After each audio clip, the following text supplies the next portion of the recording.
everybody. I'm Chico West, back once again with Filter Optional, and I'm with Shannon West. We're so excited about today's show. We have some of our dearest friends, and in a way, both of our mentors, over the years. Who we have today with us is Kurt and Julie Neal. Glad to be here. Yes. Welcome. Yeah, we're excited. Kurt and Julie, Kurt's a filmmaker. He's done several films. One of our favorite films, I've shared it the last couple of times, is called The Ass Documentary. We want to get into talking about that a little bit, but Julie's been a big part of that as well. Yeah, it's not The Ask Documentary, it's Ask Documentary. You are correct. It is Ass Documentary. For anyone searching, yes. Yes, Ask. and it's great, and it's a film that you can download for free and watch. That's what we do at Casa Colina. We have all the families watch it before family program, as well as the residents. But before we start, today's show, a dear friend of y'all's as well as ours, we're dedicating to the show in memory of Glenn Eddie Gill. And I might tear up because he is truly just a servant to the nth degree. Is that fair to say? Oh, yeah. Yeah. Glenn loved people courageously. He did. And y'all spent time with him on the Ass Documentary as well. Yeah, we did. We were actually in China with Glenn and a crew of other people filming. And he had that ability just to, I keep saying love people as they really, really are, but he did it in a very truthful, gracious way. Well, an amazing thing about that is we had never even met Glenn Eddie and went to dinner with a big group of people, and our son had been talking about him. He had met him at Involvement with You and in recovery. And anyway, he kept talking about this guy, Glenn Eddie. And I was a little suspect. I was like, he's almost our age. I don't know about this. And so we met him. And at that dinner, Kurt invited him to come to China with us. And he said, okay, I'll go. Oh, it's crazy. Yeah. And that began a really great relationship. Yeah, it's crazy. And, just as a side note before we get into, Ass Documentary and Kurt and Julie and their, just their story a little bit. The one thing about Glenn Eddie is, if you're in the recovery world here in the Dallas-Fort Worth area, he had a servant's heart. I talked to the guys at Brazos. He would go down there just like he did at Casa Colina, Gaston House, at Patton House, wherever it was. He would go and just be of service, We would cut their hair. He would cut their hair. It was They so great. loved They that. loved that. Yeah. And the deal was, as he's cutting the hair, it's like almost a free therapy session. Totally. Yeah. These guys would just open up and stuff like that. But And it's a trust thing. When you trust somebody with your hair, that's a...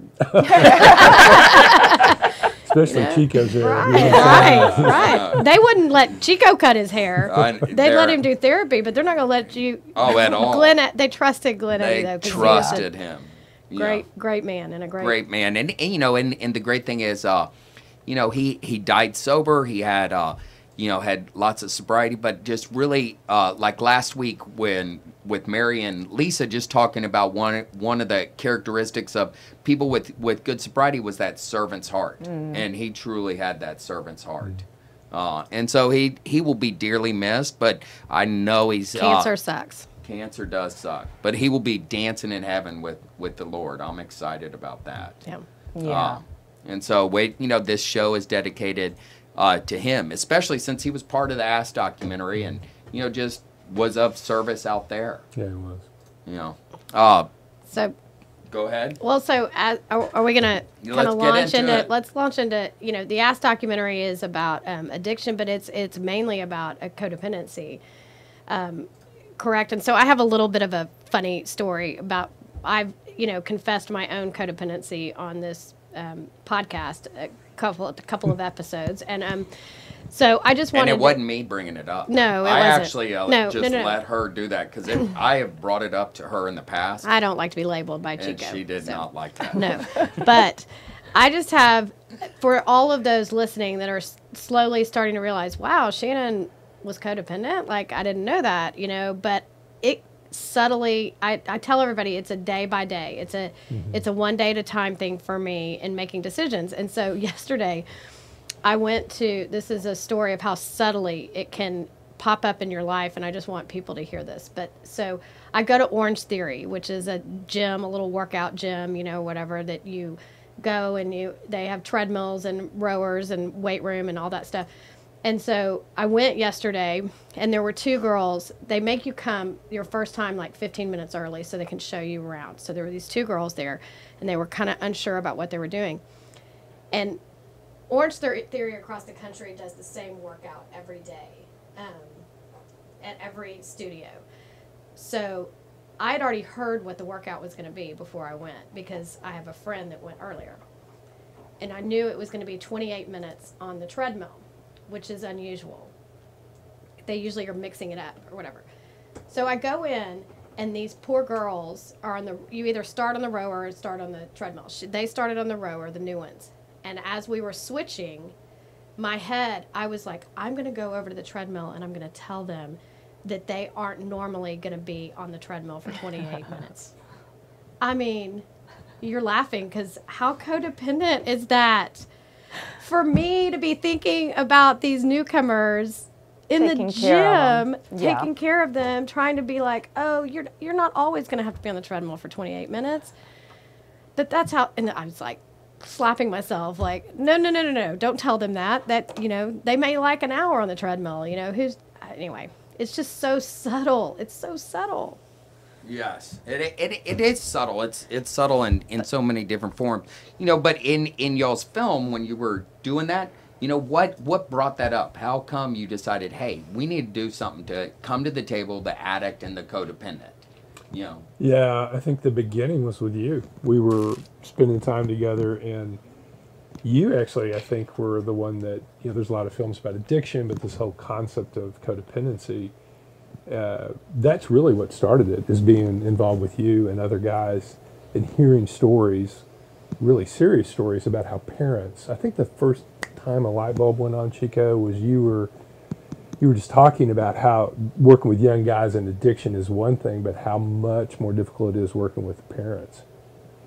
And I was going, my gosh, we know a lot of friends that are in addiction. We had no idea we were going to be dealing with it the way we ended up dealing with it.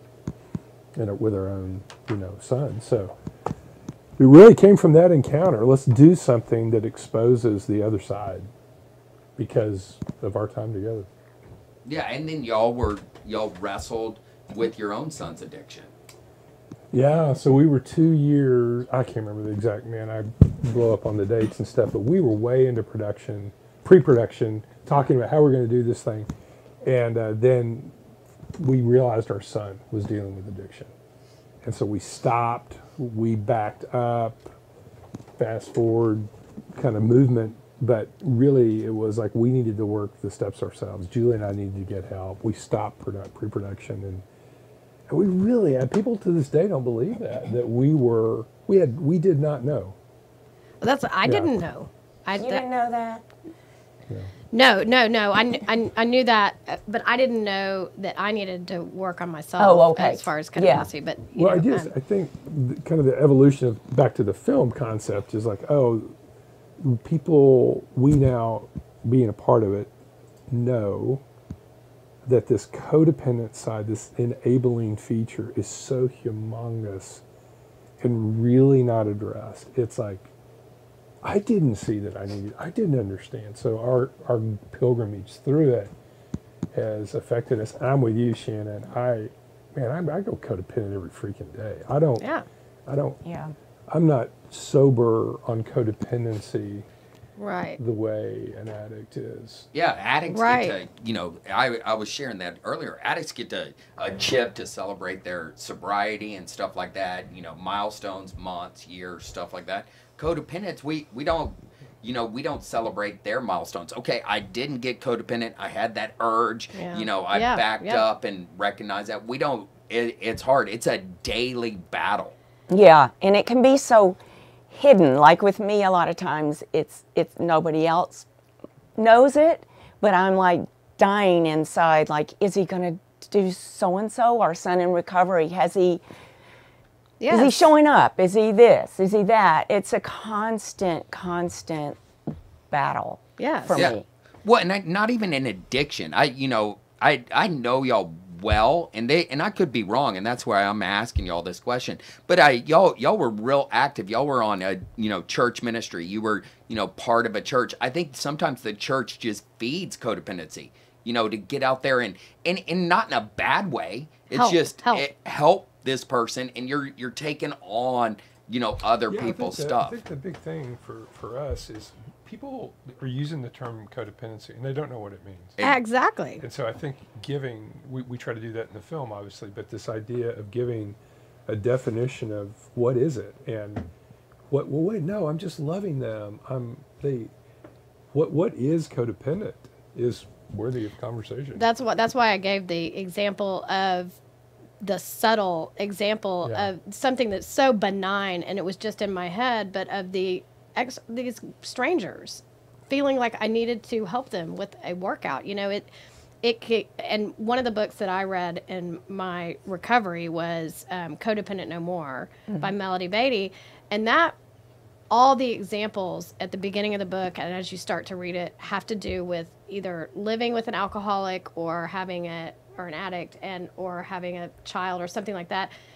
And I was like, that wasn't defining codependency for me because I wasn't living with an active addict or I didn't have a child with that right then. It was me in my everyday life. And so it does need to be defined. Well, I think as we've talked so much through the years and all the stuff we've gone through as friends, is I still to this day have a very hard time in the moment deciding, is this action really for that other person's best interest, or is it more about me feeding something in me? Right. And for me, that's at the heart of the codependent issue is, wait a minute, because I want to be kind. I don't want to be an asshole. Right. So this idea of, is this action really in your best interest, or am I really feeding me? It's like the idea of love feeds you in a true way, but this codependency is really about me feeding me, and I justify.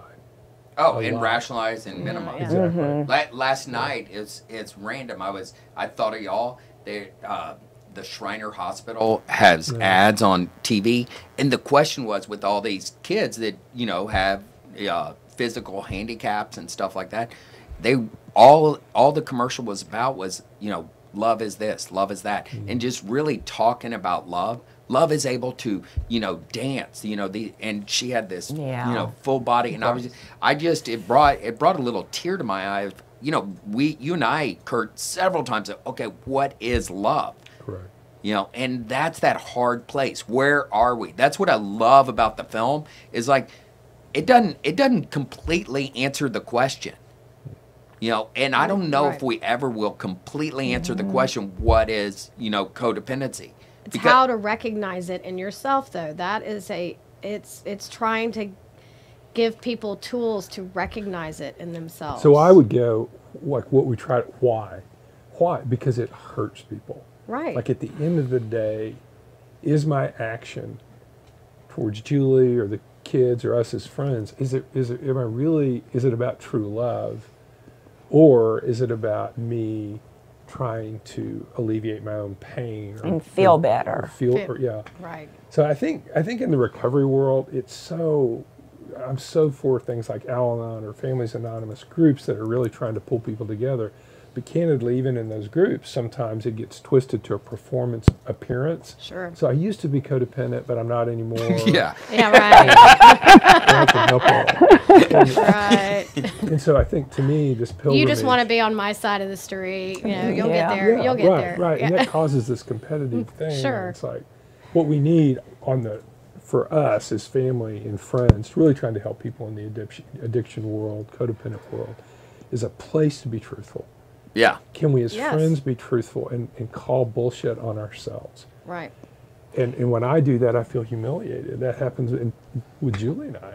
Yeah. Well, with me at Casa Colina, the other programs I've worked at, my codependency comes up in trying to, take care of my staff's feelings. I don't get too codependent on the actual addicts, but the addicts that are, trying to get sober and stuff. Maybe there's some addicts that work for me that have long-term sobriety, but it's just getting codependent on, making sure my staff's happy. I mean, that is a daily struggle I have, where I avoid speaking truth, where I avoid pausing, and stuff like that. And so, as I like in the film, and what Shannon's asking is, when we really look at that codependency, and what you're saying is, what's going on with me? How do I pause? I find a lot of people don't want to even admit it. In the church, in the Al-Anon meetings, and in the AA meetings, we don't want to admit we're codependent because it means we're bad or something. Yeah, well, you're touching a nerve with me, because I think I know I want to present my best self. Yeah. And my true self is I'm a struggler. And I am fearful a lot that if I'm honest about my struggles, I will somehow be rejected, or sometimes I can't even, and I'm a 62-year-old man dealing with that. So. Well, and that's the crazy thing is I love this lady, Mary Bellafato. She's 74. She comes out to Casa, just the coolest woman I know. She talks about, she got it from somewhere else, but as man's greatest struggle is that fear of abandonment and fear of rejection. That's always that driving thing. I think that just feeds codependency. I totally do. I think that there's been recently a situation where I was saying I was fearful to even ask a question about something, and this counselor said to me, "That's codependent. Like, it's more codependent to remain silent than to just ask. Ask it, and don't be worried about their feelings. Don't be worried about how if it's something they need to look at, they'll look at it." Right. And you just need to relax with that. But another trap I think I fall into as a mom is, so initially I did not want to be codependent. I just really didn't. I know. And so I would start comparing. Well, I don't do what so-and-so does. It's always, but everybody, it's not about comparison. It's about what's in your heart and what your motive is, or you start to realize maybe what your motive is. And so it's a insidious sort of thing, I think. Yes, I think so too. Yeah, and when we struggle just having that, man, can I really just have a relationship with God without everything else getting in the way? And that's that. And I compare, is my relationship with the Lord as good as Kurt's? I mean, that's that codependent, that comparing. Am I praying hard enough? And so do you guys think that at the heart of trying to get a grip on codependency, at the heart of that is comparison? I think so. I'm not all right in my own skin. I see it as that daily struggle for me. It's like, okay, can I step back and go, okay, God, you have a plan for me. Why do I need to compare what, Kurt's doing or so-and-so? It's not that for me, though. It's not comparison for me. It's more about me and feeling like how I can help others, and therefore then that does make me feel good. Feel better. So like if you can care for them, are you a better person in your mind? Yes, in my mind. But it's not, I've told Chico this before, and he has disagreed with me, that I don't feel truly in my heart of hearts I don't feel like a person that needs a lot of accolades. I do a lot, I feel like, without recognition. But it's about me. It is about, I mean, it could be considered works-oriented, but I don't even think it's about that, like feeling like a better Christian or anything like that. But it's... when you're talking, it makes me think of this quote. I heard Tim Keller say it. But basically, it's something like, humility is not thinking less of yourself. It's just thinking about yourself less. Right. That it's this absence of self. And to me, my struggle with codependency is there's times I'm really sincerely like trying to help others, and then that action I'm taking is about me wanting to feel better about myself, but the issue is I'm consumed with myself. Yeah, it is selfish. I think so. That's what I was gonna say. It's so selfish at its core, but it doesn't present that way like addiction. Addiction presents super selfish. Right. Because you're destroying everything around you. Yeah. You know, you don't care what other people think of you or whatever. And then the codependency looks so good because you're constantly helping people and you're the best caring mom there ever was. That's right. It's like, you can do this for your children. And I think that, for me, the comparison was like, well, how come that mom can do that for their child, but I can't? Right. But if I don't want to be codependent, I can't do that. Right. Or I know in my heart I shouldn't. But I just have to let that go and say, you know what? That's their family. This is me and my family. Chica, you said something. Yes. We were talking about love and this idea that at the heart of it all is this, the world agrees, like let's love one another. But this idea of grace being full of grace, or love being full of grace and truth. And in this world, for me, there's always a collision. It's always super messy. Yeah. And what I want to be able to do as a man is to go, okay, when am I loving and when am I not? And the truth is, by nature and human form, for me, it's always messy. And I can never totally get it just right. And for me to try to rest, for me, I'm a follower of Christ, as you guys know, I'm a messy one. And for me to rely on this love of Christ for me, it's like the one thing that pulls me out of when I'm there, which is rare. It pulls me out of myself. Right. And then I can be truthful with people in a way that's not self-conscious or something. It's more truly like I think God's love is, but it's so rare for me that I bump into those I would call magical places. I laugh, but it's like, yes, when it's that rare place, like you were talking about, I can experience those rare moments. Mm-hmm. But then there's times that I think they're rare, but I'm trying to get everybody else to be on my team. Well said. And so it's like, wait a minute, that's trying to control the situation instead of, it doesn't matter. Can I just show up? As you're sharing, I go, I love Jesus, because there was times that his followers were going, hey, no, you need to do this. And he goes, no, I'm going to go up here and be with the Father, and that's all right. No, you need, I love Martha and Mary, and it's not a woman thing, but they're going, here we go. You need to come take care of, Lazarus. No, he responds to both of them differently.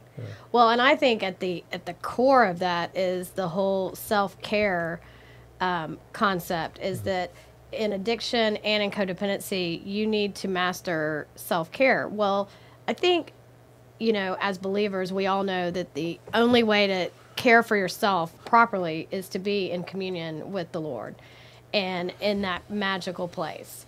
And then you can really take care of yourself. I mean, we can all, go get our hair done or, buy a new outfit, or, I'm speaking as a woman or whatever, or, cook a good meal, Yes, take a long bath. Take a long bath, yeah. Get a massage, go to the spa for the day. Get your nails done, get the toenails. We can all call that self-care, which is, there's a place for that, but really that fine line between selfishness and self-care is the Lord. Yeah, I do. I think, we are all, as friends, we are so worn out by the religious thing. Yeah. Oh, my goodness. And that's like what's drawn me to really good AA meetings or recovery groups, is like there just tends to be a sense of honesty that draws me.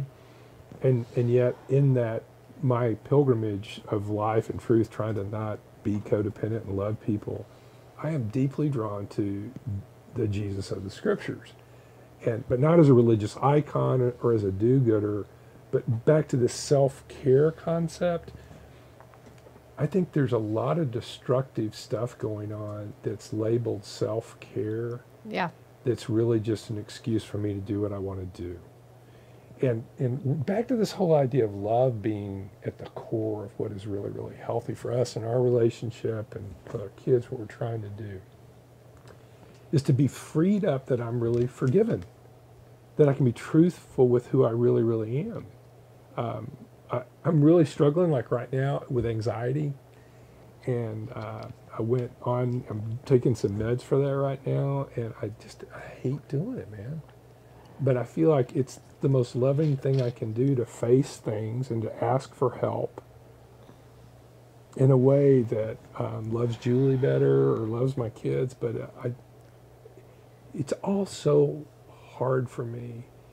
But I long to be able to rest in this place with Christ that frees me to truly love people in a way that's not about me. That's not selfish. Yeah. And that's that hard place, and that's that battle that we keep, running up against. Y'all know me. I've been sober a long time. It's easy to admit my, addiction and recovery, and that, it's not about the time, but it's like, okay, yes, you spend enough time with me, even though most people in my life never saw me drinking, at right now. But then go, okay, I could see that, man. It's like just my personality, And I think people that struggle with chemical addiction, it's pretty easy for them to come to a place of acknowledging that. But people that I struggle with codependency, people don't want to admit that. No. They don't want to go, no, it is selfish, because at its core, it's that selfish place. We don't go there because. Well, it's also it's very hard to see, and then also when you are dealing with an addict. I remember when we were first married, and I had to work on I didn't even know I was working on my codependency, but mainly it came to boundaries. That I was boundaryless with everyone in my life, and including Chico. In fact, I kind of took advantage of that. Yeah, it worked out in my favor. Was like, I'm not sure I want you. I don't know about it. Yeah, and I don't like you reading these books. Yeah, whatever. But my point was going to be that when you are having to change for the addict or the person, it's exhausting because you're kind of like, why do I have to change? Why do I have to change? Why can't they just change and figure it out and get their own help? Why do I have to change? And then it turns into wait a minute, I've done all this stuff and you're going to call me selfish? No, you're not going to call me selfish because I have laid my physical, emotional, and spiritual life on the line for this person or these people. So don't call me selfish. So I think it's very hard to finally admit, yes, okay, my behavior was selfish. Well, and that goes back to that question of love, because we think, when we're in the midst of it, I think we think love is, really, it's that, in a way, we have this different definition. It's like codependent, but love is not that. Yeah. Yeah, it's cloaked under that banner of love. And then also, I think as a parent, I kept deceiving myself, like any good parent wants to protect and provide and take care of and you name it for their child. And really and truly when they're young, that is what you're supposed to do.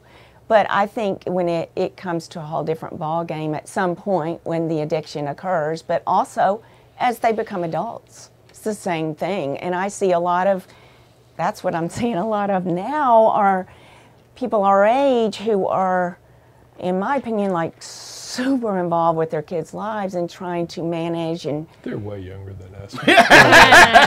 No, I'm saying with adult children. Yeah. No, but I see it with my mom, my in-laws. Yeah. I mean, and I'm not faulting them. Yeah. It's like they get in there and are trying to take care of adult children that have their own children. Yeah. Well, I'm having to work on that now. I mean, I have a 19-year-old, almost a 20-year-old, so he is an adult child of mine now. And, I am trying to look ahead so that I don't, not make the mistakes. It's a natural, I'm trying not to do things for Travis, and you're wrestling with that.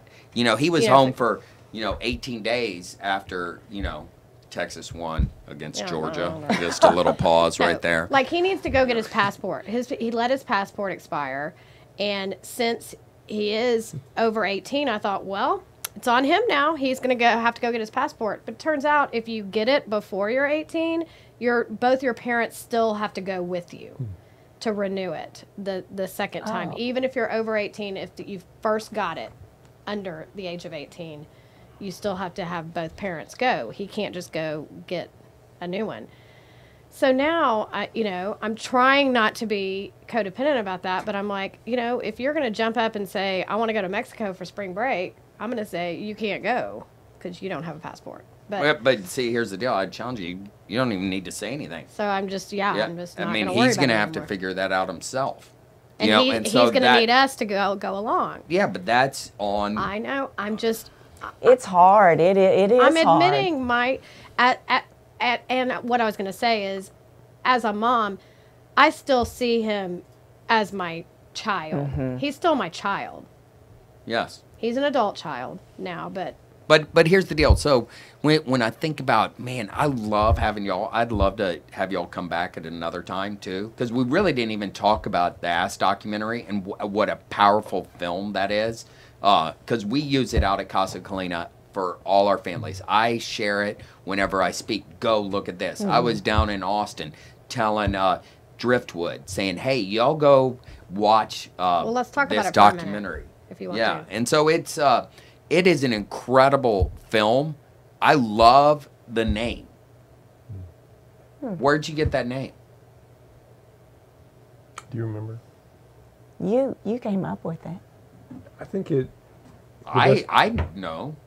But well, no, go ahead, because I'm old and can't remember right now. I love it because y'all were up at Wilderness Treatment Center, and you're going through the maze.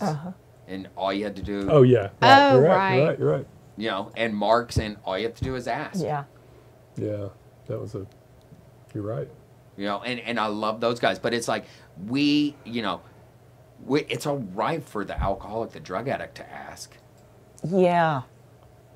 But I love that this film is talking about, okay, yeah, we know the drug addict and alcoholic needs to ask. We got the opiate epidemic. We got all, politically it's charged. Ask for help. Yes. But how politicians are asking for more money. Cities are asking for more money. But we don't ask for help when it comes to codependency. I love in the film that's what you see these moms, husbands, all these people going, okay, I need to ask for help. Yeah. That's what I love. I think that is truly that it's all right. See, our pride gets in our way. Oh, yeah. The pride, which, covers up the heart.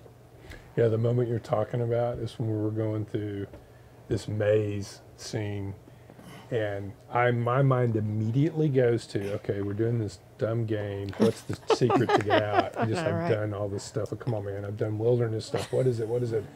And I couldn't figure it out. I was, again, trying to solve it myself. And so the reveal was this, honest thing where oh, my God. Yeah. Ask. Ask. So it's really not just telling, it was a feeling that I'm glad you reminded me. You're right. I had the same feeling when Cirque Lodge up in Utah flew Chico and I up there. Well, we flew up there to go through kind of their program. So obviously we would refer to them. And so they kind of took us through the equine piece. And I was the same way. I mean, I was like, I just kind of wanted to enjoy the mountains of Utah. Why do I have to do all this stuff? And so we go in there, and they're like, all you have to do is go in there and take that horse's reins and just walk him around the thing or whatever. And I'm like, I'm going to walk him around the thing, and then I'm going to go get a cup of coffee and read a book in the mountains. But so I walk out, and I grab it. And that horse would not come with me.